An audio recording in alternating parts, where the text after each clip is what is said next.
ও যুবক বলো না, তোমাকে কর্মযোগ্য কে বানাইলো? কর্মযোগ্য কে রাখলো?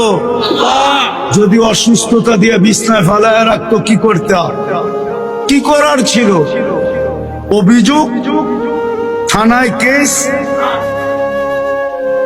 কোর্টে যায় আপিল, র্যাবের কাছে নালিশ, কি করার ক্ষমতা ছিল? অস্তিত্বটাকে দিল, কর্মযোগ্যকে বানাইলো।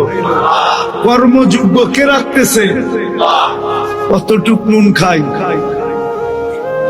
গুণ কতটুকু গাই?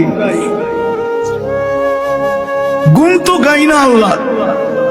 চলেন দেখি জান্নাতের একটু ধারণা দিয়া কার মনে এই আগ্রহ জাগে যে আমি চাই আল্লাহ আমাকে জান্নাতের বিনিময়ে কিনো। এই আগ্রহটা কার মনে পয়দা হয়? একটু জান্নাতের ধারণা দিয়া দেখি। আল্লাহ কিন্তু জান্নাত দিয়ে কিনতে চাইতেছেন। কিনবে কে? ক্রেতার